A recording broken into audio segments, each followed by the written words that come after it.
There are many ways to make a base stronger in Rust, but the most important are bunkers.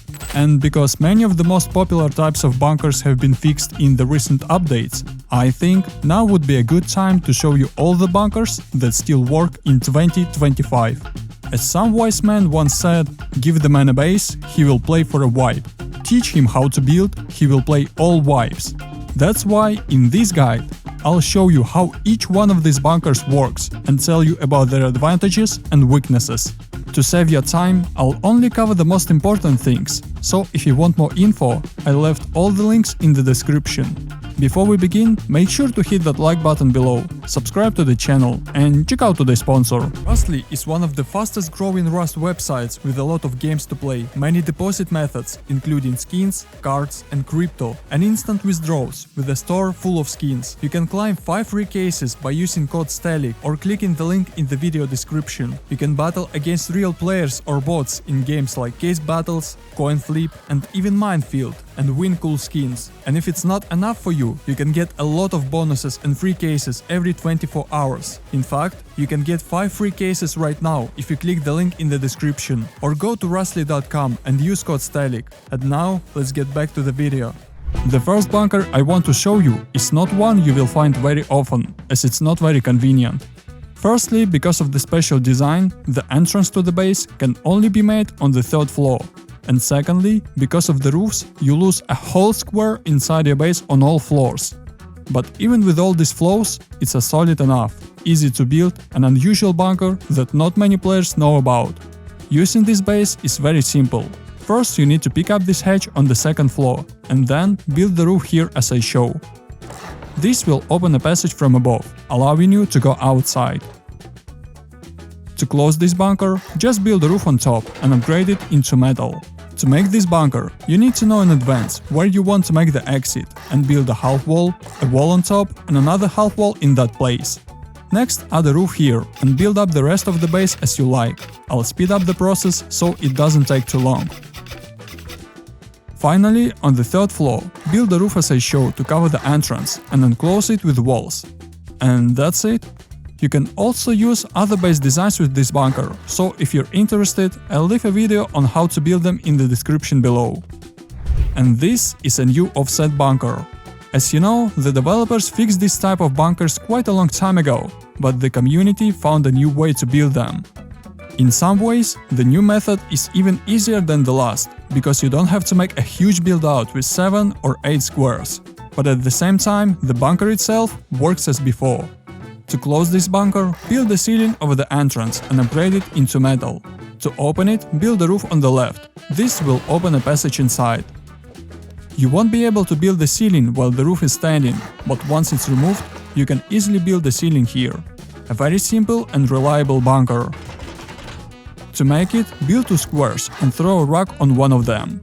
Next, press Ctrl, build a triangle in front of you and without touching the mouse, move to the left. Clip the 2nd triangle into the 1st one, just like this. Next, remove all the excess twig. Build a regular 2x1 from the low triangle and upgrade it into stone. Remove this triangle and make a small build out to create an offset. It's really simple, so just repeat after me. Now this square is attached to the main base, but it doesn't add stability. Next, all you have to do is enclose your base with walls and ceilings and build a wall here to connect this square to your base. Build 2 half walls in the middle, attach a ceiling to the top wall, another floor frame on the right. Your bunker is ready. Now you can easily cover the passage with a ceiling. And this isn't even a bunker, but one of the best ways to hide the most important loot inside your base. The developers tried to fix this as well. However, other players found a workable and easy way around it. All you need to do is upgrade the ceilings into metal or high wall, which will create a gap in the middle, through which you can use the boxes from below. And to hide this gap, just build a doorway on top and put a double door in place. The door textures will cover the gap from below, so other players won't even realize there's a stash underneath. To make this pixel gap, build 2 squares with 2 half walls and attach the rock to the half wall in the middle. Next, lean against the right half wall. Place a triangle in front of you and, without touching the mouse, jump over the half wall in the middle and build a 2nd triangle. Remove all the excess twig and build 2 squares from these triangles. Now, if you build half walls on opposite sides and cover them with ceilings, you will have a gap in the middle. Next, we have the regular, the classic, and the most common stability bunker. I'm sure you've built it more than once, so I don't even know what to say about it. For new players, I'll quickly explain how it works. You upgrade this triangle into metal, but you don't touch the half wall inside. When you need to open this bunker, you simply break the twig. And if you need to close it, you place a half wall inside and cover it with a ceiling. It's all very simple.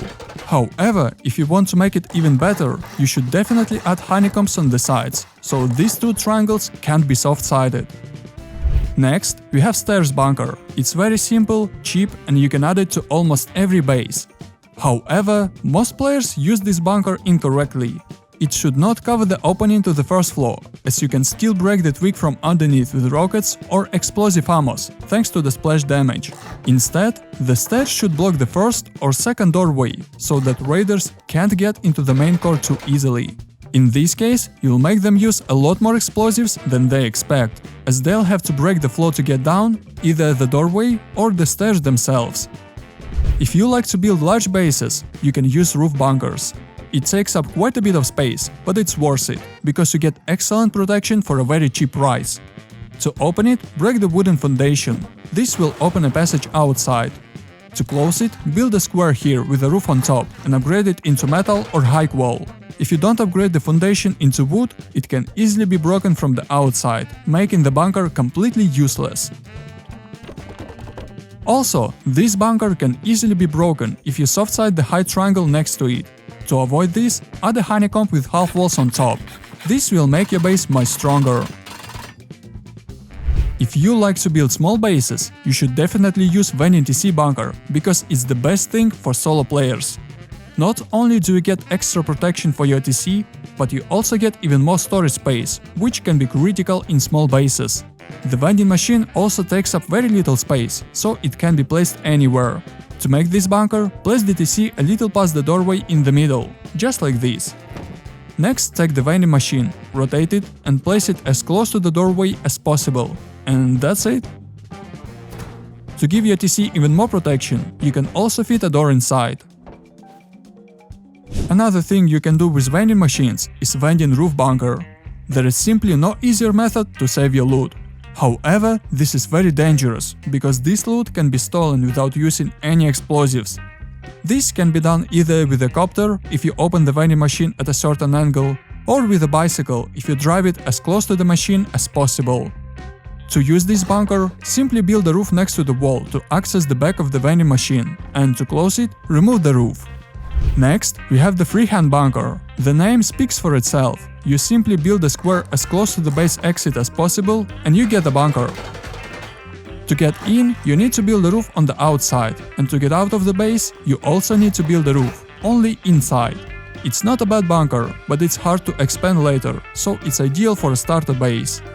And finally, we have a rock bunker, which became especially popular after new cliffs were added to the game. What makes it so popular? It's very cheap, because you only need to build one square, two walls and a roof. But at the same time, it's a net rocket rate if it's in metal, and 15 if it's in high wall. And also, you don't need any doors. Hope I mentioned all the bunkers. If I forgot any, write about it in the comments below. And if you want to know more building tips, then here's 15 things I wish I had known before playing Rust. Even if you're a more experienced player, I guarantee you won't know all of these.